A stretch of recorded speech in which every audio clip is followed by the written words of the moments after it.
और किसी ने सच कहा है कि जो अपने भोजपुरी के सुपरस्टार हैं उन पे खतरा मंडरा रहा है। का मतलब कि जो नए-नए लड़के हैं, कुछ अच्छा कर रहे हैं, कुछ अच्छा गा रहे हैं, इसलिए भोजपुरी के जो बड़े स्टार हैं ना, बिल्कुल वो नीचे की तरफ दबते जा रहे हैं।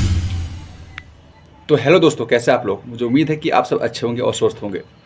दोस्तों बता दूँ कि भोजपुरी में टेंगे टेंगे जो गाना है ट्रेंड कर रहा है और किसी ने सच कहा है कि जो अपने भोजपुरी के सुपरस्टार हैं उन पे खतरा मंडरा रहा है। खतरा मंडराने का मतलब कि जो नए-नए लड़के हैं, कुछ अच्छा कर रहे हैं, कुछ अच्छा गा रहे हैं, इसलिए भोजपुरी के जो बड़े स्टार हैं ना, बिल्कुल वो नीचे की तरफ दबते जा रहे हैं और वो अच्छा नहीं कर पा रहे हैं। परफॉर्मेंस जो करते थे पहले, कुछ अलग करते थे, वो सब बिल्कुल हट गया है उन लोगों में से।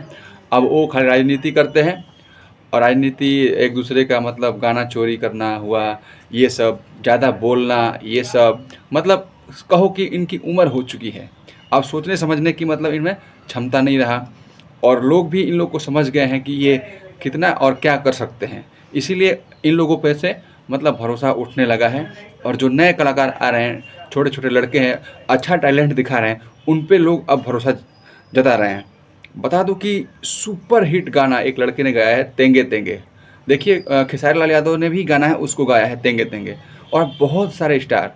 अब जैसे देख लीजिए रितेश पांडे हैं, तो उन्होंने एक गाना जो माइटर ट्रेंडिंग में चल रहा था, भौजी वाला, भौजी संगे रहबू, देवर संगे रहबू, ऐसा गाना था, तो उन्होंने भी इस गाने को उठाया है।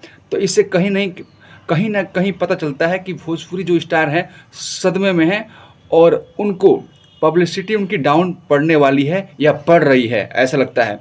तभी जाके वो ट्रेंडिंग मैटर को उठा रहे हैं। उनके पास सोचने और समझने की कोई क्षमता नहीं है और ना रह गई है। इसीलिए मैं कह रहा हूँ भाई साहब, ये जितने भी भोजपुरी के सुपरस्टार हैं ना, अब धीरे-धीरे उनकी पब्लिसिटी डाउन होते जा रही है।